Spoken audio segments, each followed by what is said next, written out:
My name is Uche Nogo. Always a pleasure to have you join me this morning. I'm not alone. I'll introduce my guest in a moment. Before then, President Bola Tinubu insists that his administration's economic reforms are painful today, but will secure a better future for generations to come.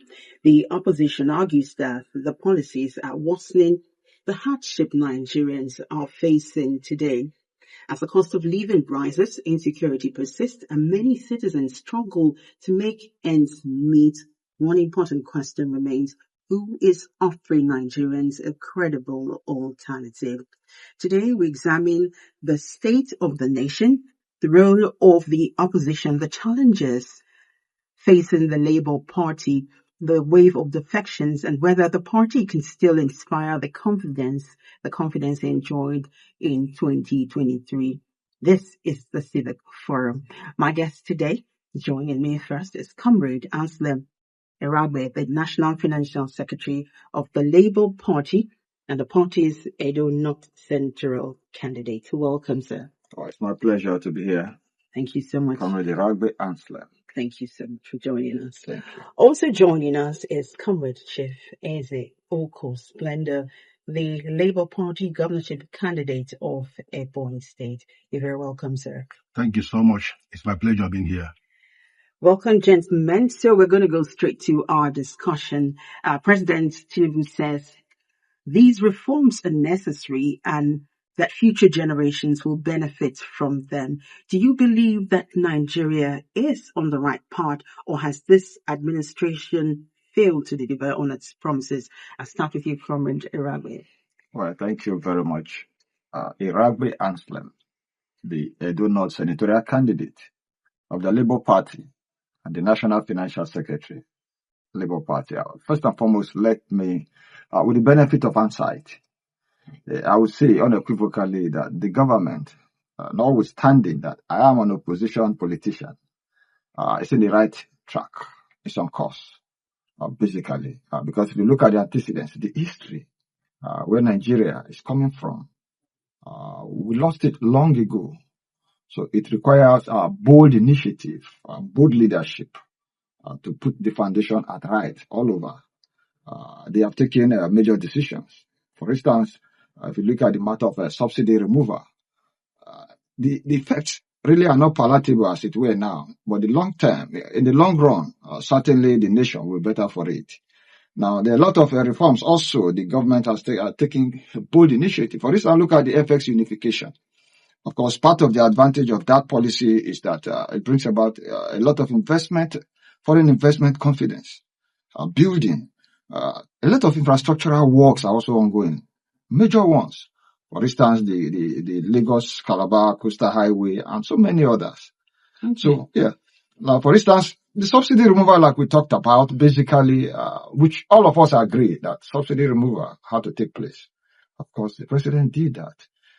What we may say probably might be the palliatives have not gone down the way they should have. Mm-hmm. But again, there have been a lot of monies available for administration of the entire nation across the 36 states. But unfortunately, again, the state governors are not living up to their billings.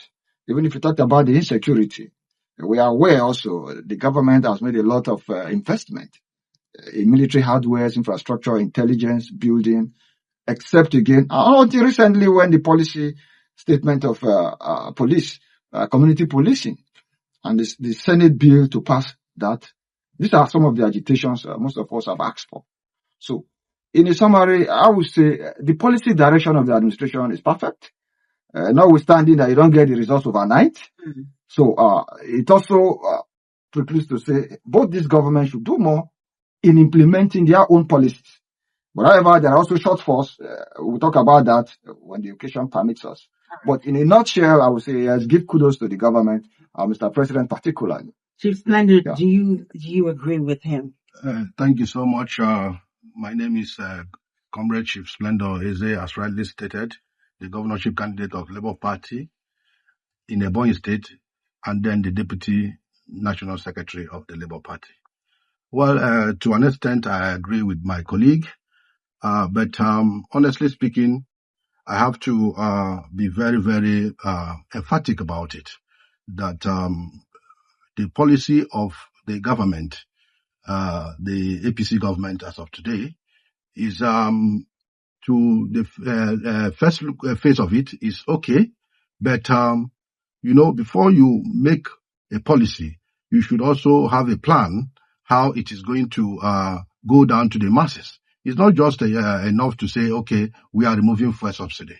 There should have been a kind of a plan on how this subsidy removal can impact the lives of the people. I can say categorically here that Nigerians are not feeling very well about this fuel subsidy removal, because if you look at the effect of the commodities in the market, you will know that the price has gone high, and all this thing tells negative to the life of Nigerians. I am of the opinion that the president should look into a way of ameliorating the suffering of Nigerians, because no matter how beautiful your policy and program may look like, if it doesn't have a direct positive effect on the life of Nigerians, I don't think that it is something worthy to be applauded. So I enjoin the federal government to, in as far as they are bringing in beautiful policies, they should also look for a way that it shouldn't cause more crisis to the life of Nigerians. Okay, Thank you so much. Comrade Chief Splendor, this question is to you. Nigerians continue to battle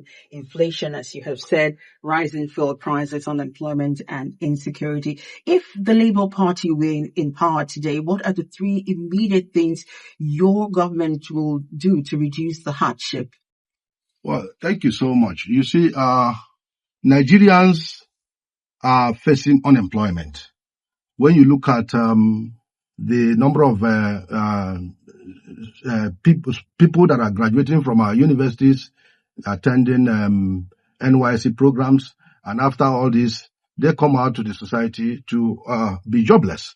So I think, first of all, if we take over the government, the first thing is to make sure that we create an enabling environment that can create jobs, for Nigerians, because I really know that if you are working, I think you will take care of your basic needs. But if you are not working, how can you foot your bills? And every day in this country, the bills continue to rise. If you look critically well, you will see that Nigerians who graduated from, let's say, let us just start from 2023, majority of them are jobless. So if we take over, first thing to do is to create jobs for Nigerians. We have so many things God has blessed, so many mineral resources God has blessed this country with. We have to tap it. We have to assess it. Then also talking about our oil that God has given to us, we need to have a way of making sure that our refineries are working.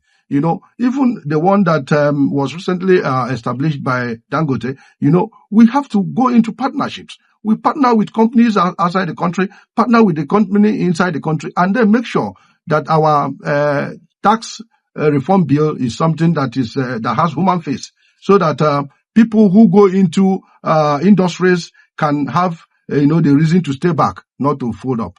Shortly, thank you. Comrade Aragbe, a lot of the times during campaign, a lot is said, but at the end of the day, parties do differently once elected. So why should Nigerians believe that the Labour Party will be any different if elected?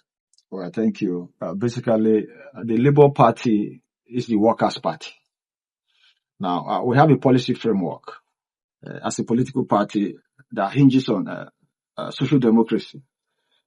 Social democracy emphasizes on the welfare, the well-being of the people, basically in different fronts.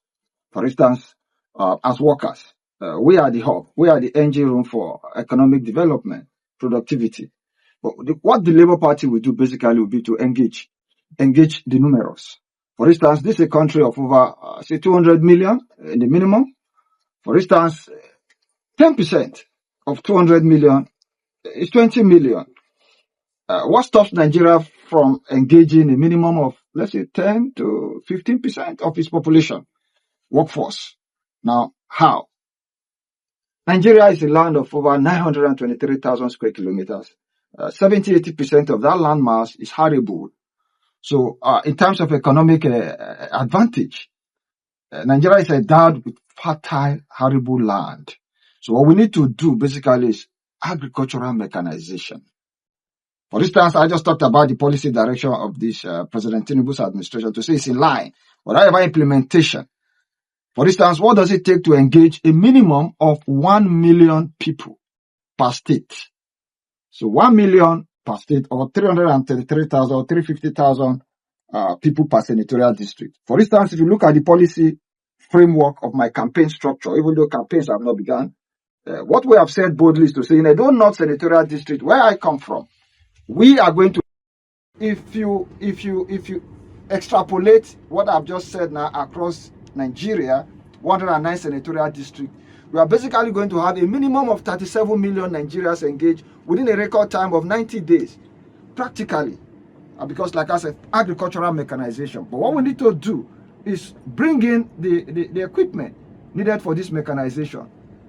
That's one. Then two, of course, this is a value chain business.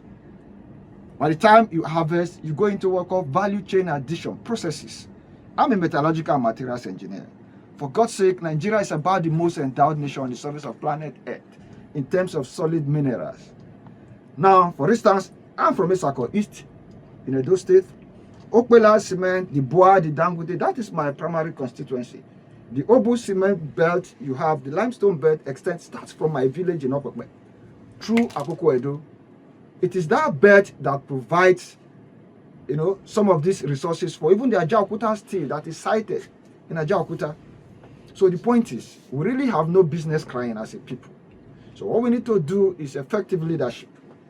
Come out with a clear road master plan in different facets of our national life. Okay. Agricultural mechanization, solid mineral development, even the security you talk about. What do we need to do? For instance, homegrown security, community policing. For instance, if I take my own Edo North is presently ravaged, but that is also because we have not done we are helpless. We do not need to be helpless. So let us go back home, organize the process, organize the people, get hands on board, get resources on board, and start a new building process. So, the hope is not lost. Legislation, basically, as a senator to be, my duty will be to make enabling legislations. Some of the issues I've listed. Okay. All right. Thank you very much. Thank you very much, Comrade. This question is to you, Comrade Chief Splendor. The Labour Party has witnessed several defections in recent months. Some have joined other parties. How much has this affected your party and efforts being made to reunite aggrieved members? Thank you so much. Like you rightly pointed out, that we have witnessed, Labour Party has witnessed defections, from the party. But I can assure you that the defection has not weakened the leadership of the party. As we all know that Labour Party has recently conducted her congresses across the 36 states and FCT, thereby prepared the party, repositioned the party for the 2027 general election that is on the way. And right now, as we all know, that various political parties are uploading their candidates, into INEC portal. Labour Party is not left out. Labour Party is in that process. And even before we got to this stage of uploading our candidates, under the leadership, the firm leadership of distinguished Senator Nodadi Esther Usman, who is the national chairman of Labour Party. So we had what we called, we opened our portal, for revalidation of membership, across the country. And our target was to get 10 million members registered, in that portal. And I can tell you for free that we are doing pretty well in that revalidation exercise. And to our greatest surprise, we had thought that the exit of His Excellency Peter Obi would have tremendously affected the party. But that is not what we are seeing today. So many persons are coming into the party, and they are also expressing their interest to contest election under this party. So I can tell you that Labour Party is strong, very formidable, and we are ready to go down to the 2027 general election and then take what belongs to us. I can assure you that even in Ebonyi State, where I am contesting as the governorship candidate of Labour Party, you know, I didn't start this contest today. In 2019, I ran under AC, the Advanced Congress of Democrats. I contested against the incumbent Minister of Works, who was then the governor of Ebonyi State as at that time. So I contested, and it didn't work the way I had planned. I had to replan and then contested too. Maybe you should just answer this question. Sorry to jump in. Let me just ask this. Since you're contesting for governorship in Ebonyi State, some of these defections, do you think they are discouraging supporters at the grassroots, or do you still have confidence in the Labour Party? Thank you so much. I have very deep confidence in Labour Party. Let me tell you something about defection, okay? There are people who actually come into the party just because they want to use the party and win election, okay? They don't really know, they have not really gone into the manifesto of the party. Every political party has manifesto, and if you are a good politician, you study the manifesto of that party, and when that manifesto is in line with what you aspire as a human being, you stick to that party.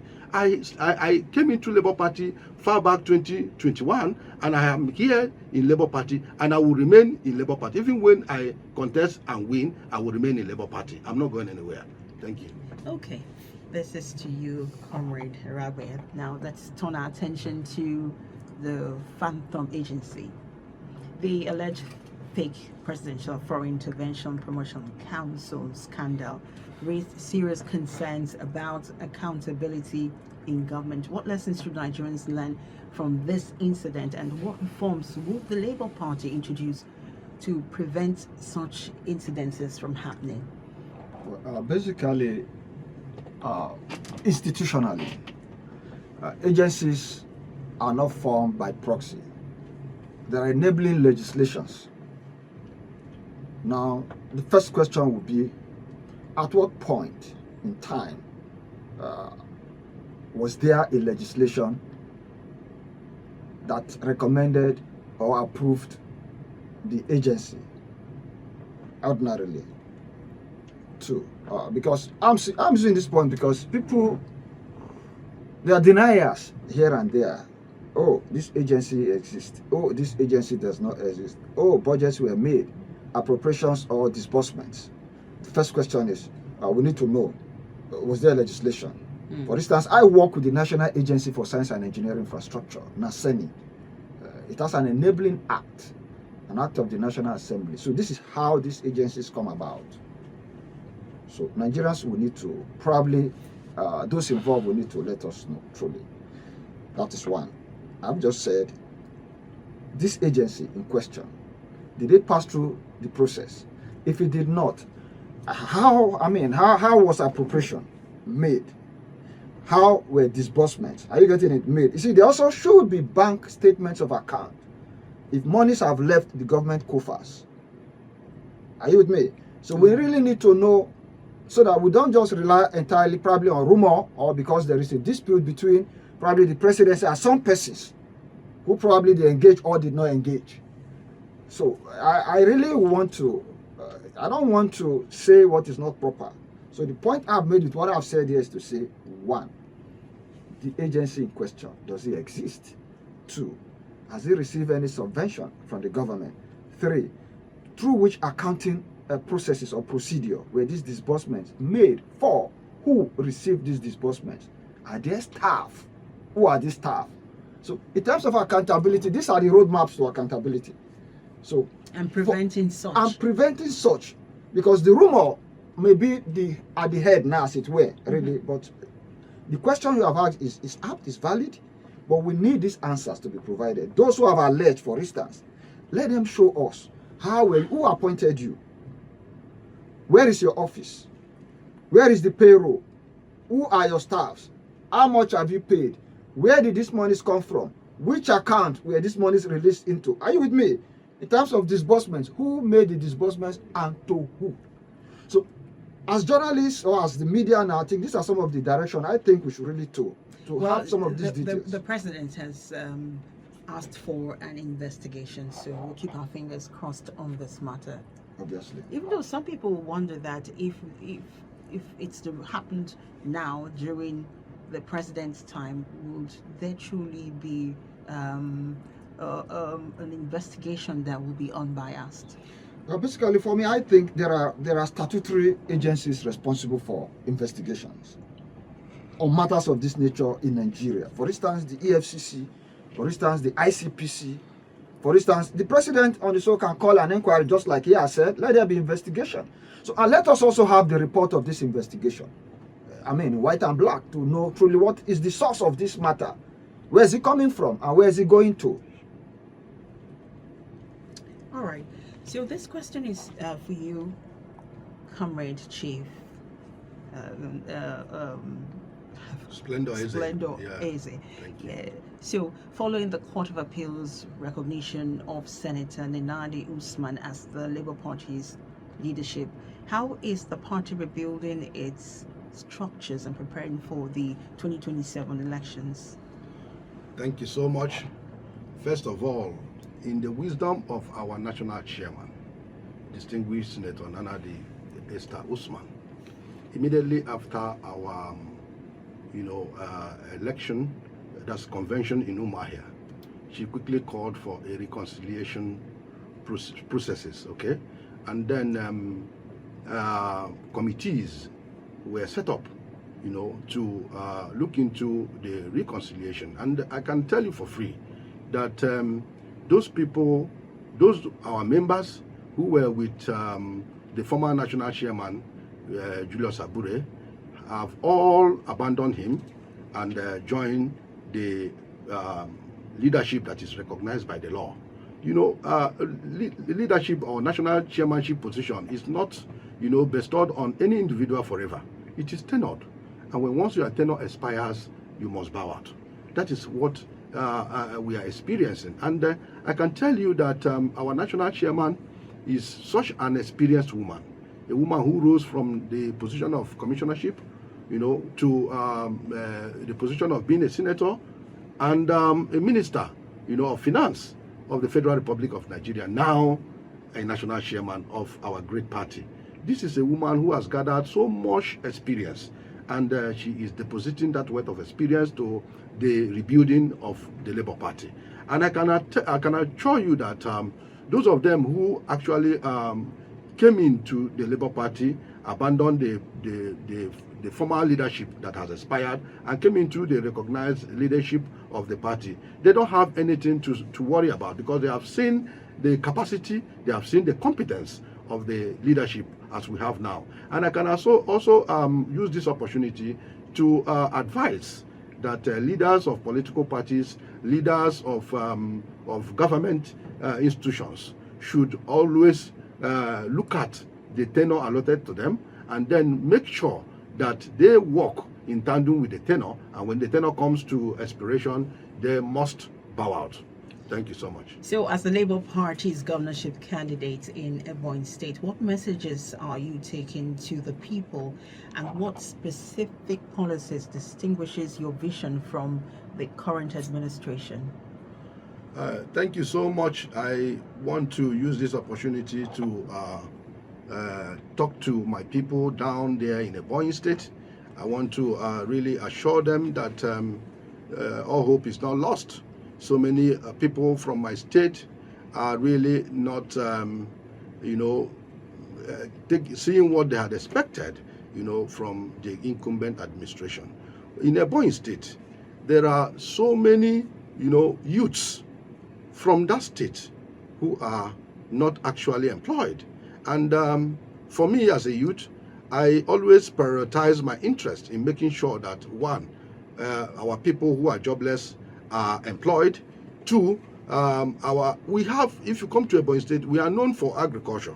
Back in the days when we were in the secondary schools, before we even joined the university, that Ebonyi State rice is something that is known all over the nation. Mm-hmm. You talk about the yam production. We were known for cultivation of yams and harvesting of yams. Where have all these things gone to? Everybody wants to be an honorable. Must all of us be in politics? So what I'm saying is that the enabling environment, should be created for people who are into agriculture to excel. People who are into businesses should excel.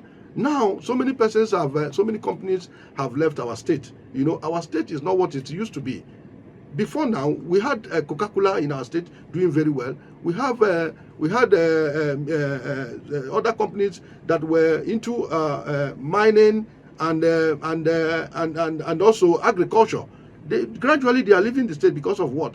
They are not seeing the environment favorable for them to operate. So if I become the governor of Ebonyi State, first of all, I will make sure that I tackle insecurity, because any investor who is coming into your state to invest must first of all look at the security architecture of that state.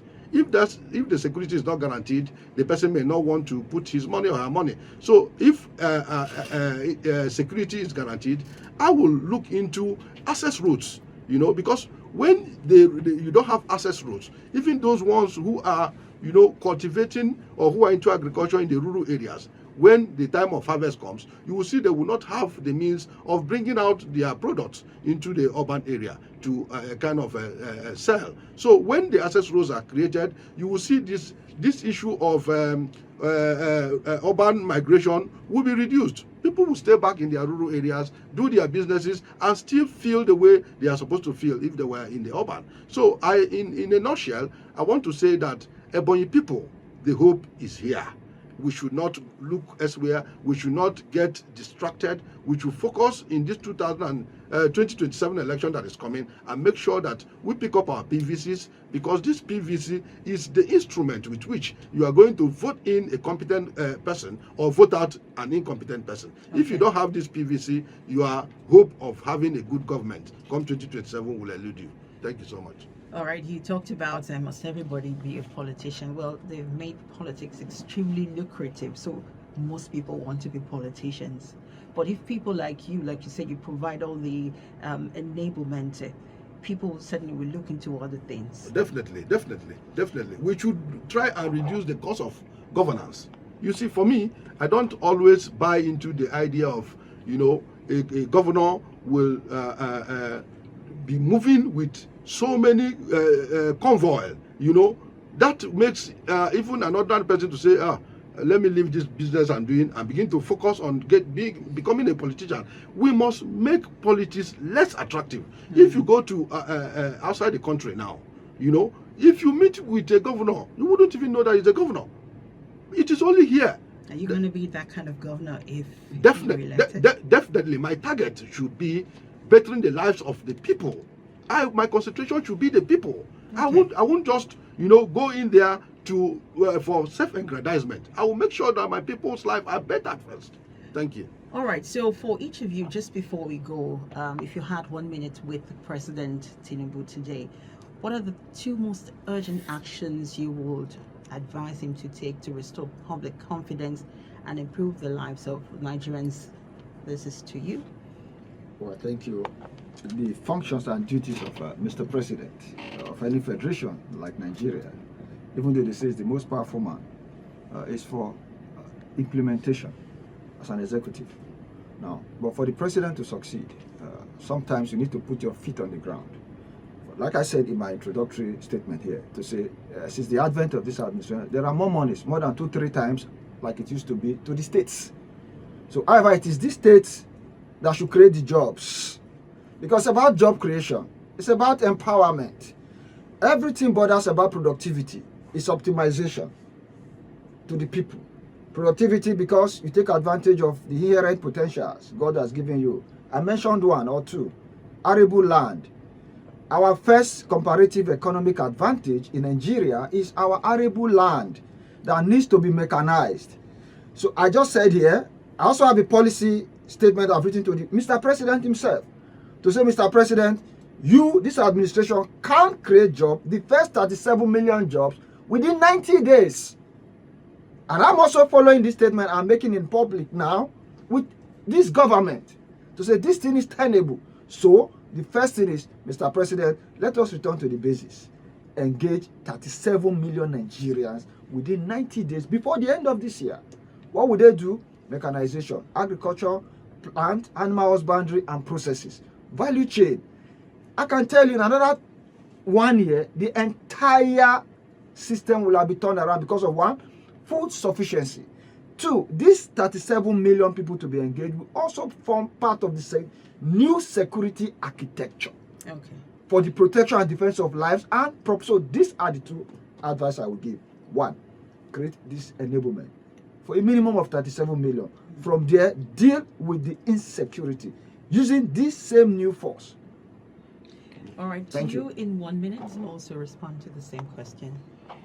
Thank you so much. When I am privileged to meet with Mr. President, first of all, I will advise Mr. President to make sure that this state policing, that he has embarked upon is not an instrument given to the state governors to witch hunt oppositions, because we in opposition, we suffer so many intimidation, so many harassment. If you come to campaign proper, you will see that the ruling party will say, don't paste your posters, don't do this, don't do that. Even when the Constitution gives you the right to paste your posters, go for jingles, go for campaign and all that. So I am the kind of person who will look into the eyes of Mr. President, if I am opportune to see him, and say, please, Mr. President, make sure you monitor this state policing down to the state level so that it will not, create more crisis than it is supposed to solve issues. Because if the state governors uses or decides to use it to witch hunt opposition, then the real aim of establishing this state policing would have been defeated. Thank you so much.